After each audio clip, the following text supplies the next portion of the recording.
Hello and welcome to a brand new Cornfed review. Today we are reviewing Speak No Evil. You don't criticize other people's children, you should say sorry. It's okay. I'm sorry, Louise. Louise, is there anything you'd like to say? Make sure to stay to the end to see some really cool Speak No Evil trivia and some really cool movie posters. Speak No Evil is the new thriller directed by James Watkins, starring James McAvoy, Mackenzie Davis, and Scoot McNairy. Now, what was weird about going into this movie is it's actually a remake of a Danish 2022 film, so I guess they wanted to remake it in English, but I thought it was just kind of weird that they only waited 2 years to remake it. I thought it was weird. That to me was a red flag, but nonetheless, I went to go see it. Super quick synopsis. This normal family go to Italy. They meet another family that seems normal. They hit it off. They say, hey, if you're ever in our side of town, come visit our cabin. Let's hang out. We hope to see you soon. The normal characters, our main characters, are sitting around, lounging around, looking at the mail, and they say, hey, you know what? Let's go visit them. Let's spice things up a bit. Let's go have some fun. Fuck it. Let's go do it. And spoiler alert, they go do it. And I'm sure you've seen the trailers everywhere. They have been marketing this movie like crazy. You can kind of guess what goes on from there. That kind of raised red flags for me. I don't like when they really push the marketing. I see trailers everywhere against my will. It's on YouTube ads. It's everywhere. To me, that shows me like, hey, this wasn't received really well by audiences, so let's really push this movie to get our money's worth. But boy, was I wrong. This psychological drama, psychological thriller, psychological horror was surprisingly really good. I'm gonna be super honest and say, going into this movie, I completely wrote it off. I just kind of recently coming out of Blink Twice, I kind of was just kind of over this whole thriller genre. How many times have we seen a normal family go into a cabin and then regret it? These guys are not what they seem. How many times have we seen that trope? So I was kind of like, okay, let's go see it. I really like James McAvoy, so maybe I'll be surprised. I don't really expect much out of a 6 out of 10. But man, was I pleasantly surprised. This movie was super, super solid. Let's start off with our main characters. So first we have James McAvoy. I already knew that he was going to be amazing. He is a top tier actor. I've always enjoyed his work. Super, super great. And I loved him being in this role. I saw him in Split, and I know that he can do really good in this element. And man, did he kill this role. We all know in horror, thriller type of movies, there has to be some sort of exposition, some normal parts of the movie leading up to, you know, the crazy shit, right? So he, in those moments when they're just talking or they're speaking and things seem to be normal, he kind of carries it. He's just super entertaining to watch him kind of conversate normally. He really does carry that first kind of chunk of the movie before it does go crazy. The way he communicates, the way he talks, the way he kind of says things that are a little bit off. There's a huge motif of this movie of honesty, and he has these little moments where he is just brutally honest, or he does look at the camera kind of sideways, or he does stare at a character a little too long, and he's like, a smile is coming out, but he's kind of forcing it down. He does a really good job of showing you that there's something beneath his character, beneath those eyes, really early on in the film, which can be really hard for an actor to do. Super charismatic, super believable, of being this super social, confident kind of guy, but something, again, beneath that. So he did amazing in this role. And for the second chunk of this movie, we can kind of guess. This is not a spoiler. We've seen the trailer. We even, based off the poster, we know he's the bad guy, right? When he does make that turn, dude, he is terrifying. Super, super scary. Again, I'm going to reference this movie a little bit because it's just the most recent thriller I've seen. In direct contrast to Channing Tatum's similar kind of character, he freaking killed it, man. I believed every second of him just being on screen, being scary, being menacing, being intimidating to his wife, to the main characters. Throughout the movie, he is having these moments where he's talking to his son, and he's just very like strict and strong with him. Like when he has these moments where he just pulls him by his shirt or is aggressive with him, and he does so well at being that like scary kind of really over the top dad. So he just, Again, I can go on and on with his performance, but super incredible, amazing, killed it. Next, we have Mackenzie Davis, and I don't believe I've seen her work anywhere else. It says she was in Blade Runner, but I just don't super remember her being in that movie.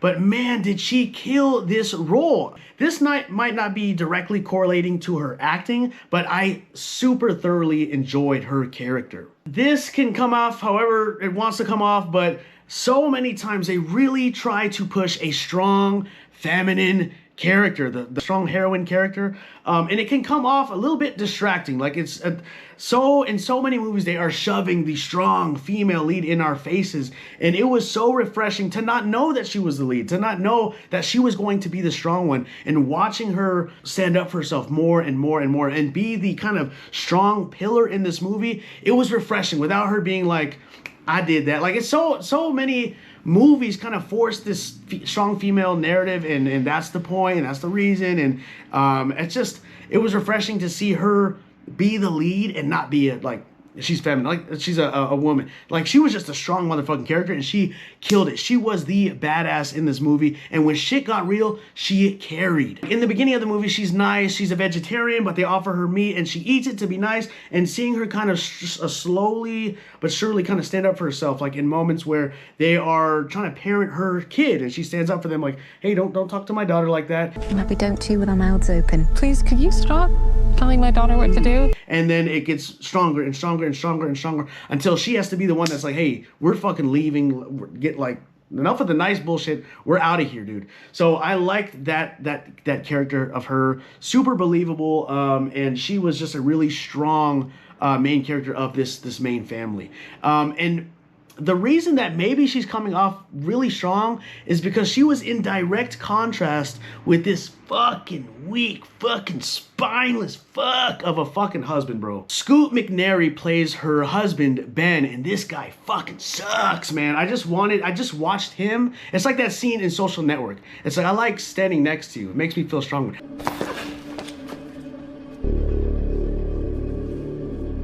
I like standing next to you, Sean.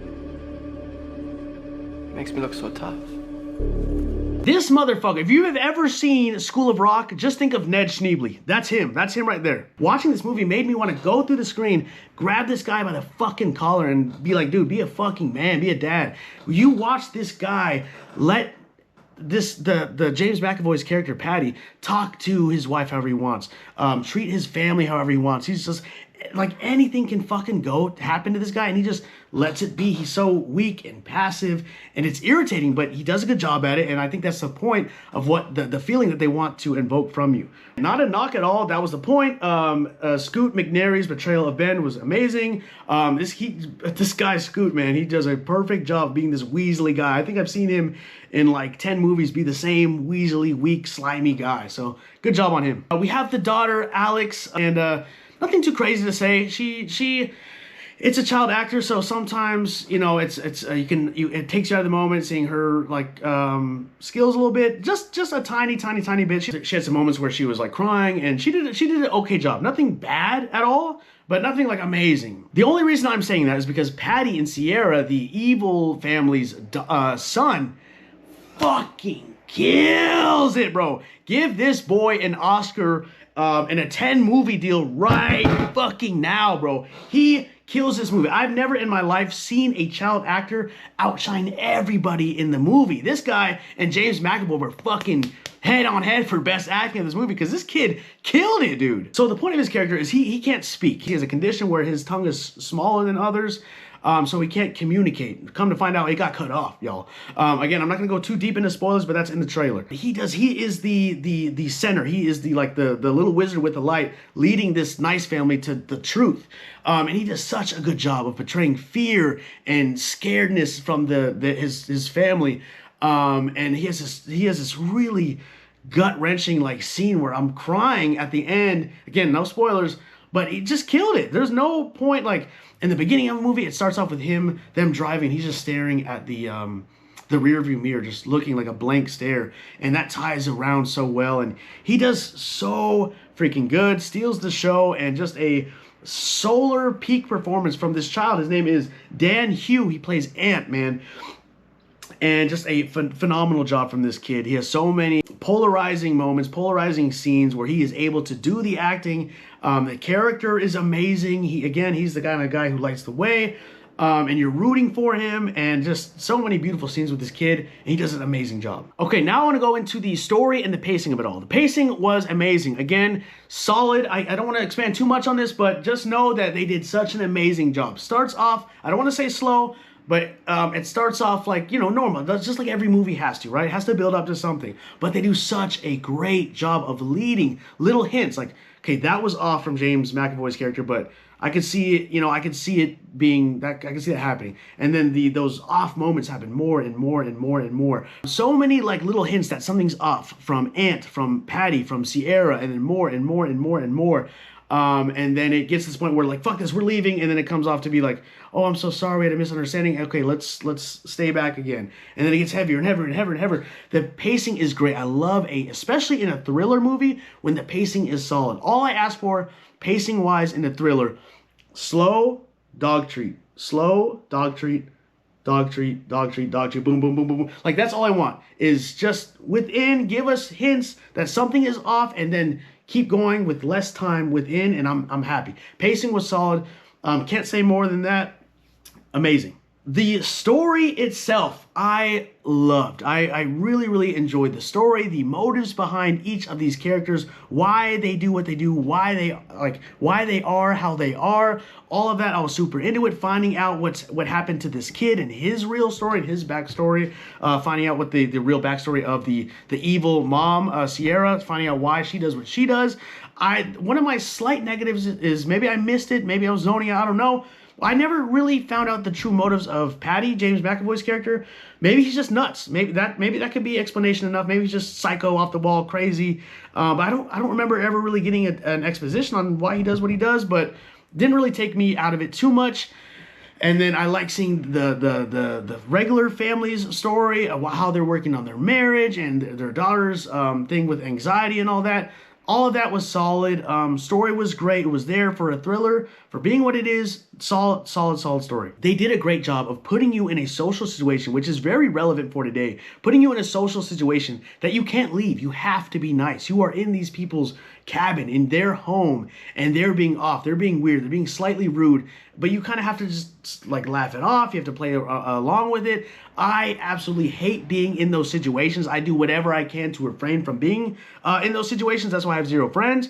But they force you into these situations, and it is such a good take on the thriller aspect. I was all in on that, just watching them feel uncomfortable with how James McAvoy's character Patty and Sierra is acting in front of them, and how they are kind of, the mom tells the good mom's daughter what to do. Hey, we don't chew with our mouth open, remember? Like, just seeing that, like, it's just, man, it made me crawl my skin in the best way ever. And again, they had another motif of just honesty. The main thing of Patty's character is he just wants fucking brutal honesty. He doesn't like the fake niceness. He likes the, hey, I don't like you. This is why I don't like you. He is all in on that, and I liked seeing that, and I liked that kind of being a underlying thing of the movie. I thought that was really cool. And then the third act, when finally the light switches. Okay, these guys are fucking crazy, and now we're stuck in this house left to fend for ourselves.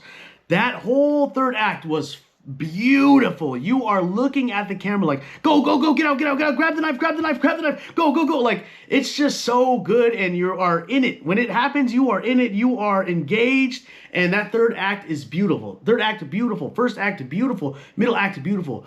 A solid, cohesive thriller film, and you are on the edge of your seat from beginning to end. You are entertained, you are engaged, you are in it from beginning to end. I legit left the theater like looking over my shoulders, like just really just looking at people different. And I love when a movie does that, when you leave the theater feeling a little bit different, or a little still on edge, on your toes, you know what I'm saying? So that's how you know a thriller really did its job. Great solid movie. I didn't think I would enjoy this movie this much. Really, I didn't. This movie definitely surprised me. I really enjoyed it. I cannot wait to own this on Blu-ray. Solid. Go watch it. I cannot recommend it enough.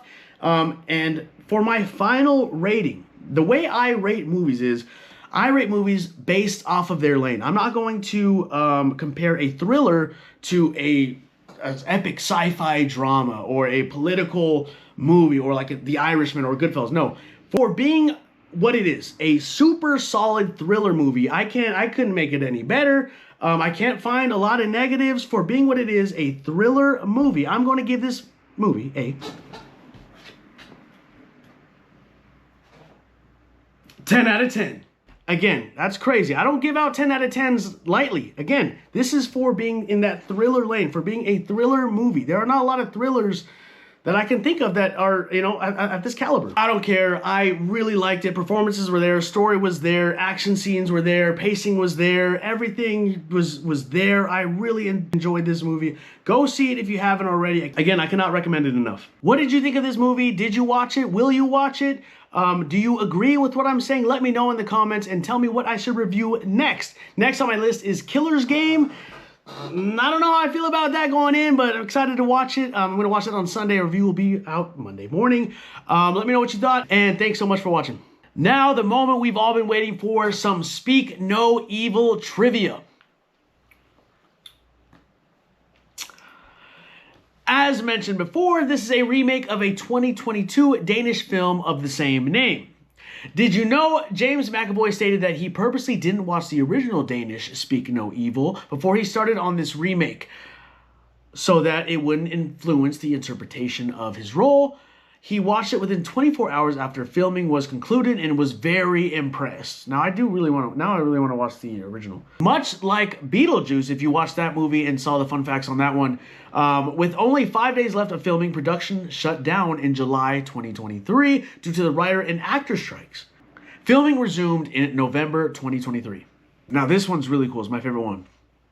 Did you know the story is inspired by the experiences of Christian Daffdrup, director of the original Danish Speak No Evil, who had befriended a Dutch couple while on holiday in Tuscany with his wife. Although the Dutch were a bit socially awkward, both couples got along very well, and after returning home, Daffdrup received an invitation from the Dutch family to come over to the Netherlands. He briefly considered it, but decided that he would feel odd staying with people he didn't really know. His story for the movie came about when he unleashed his darkest fantasies on what could have happened. Last one, this is a huge spoiler alert. I didn't say any real spoilers in the entirety of the video, but this is a really cool fun fact, but it is a huge spoiler, so if you haven't seen it, come back later. Did you know this remake drastically changes the ending from the original 2022 version, opting to keep the main couple alive instead of being murdered? I think that would have been pretty cool. Now I really want to watch the original movie. What did you think of these fun facts? What did you think of the trivia? Did you know? Did you not know? Let me know. Now on to the posters. They're not a lot. I only really found 2 or 3, but check them out. Still really cool. The second one I love. I wish it was the main poster.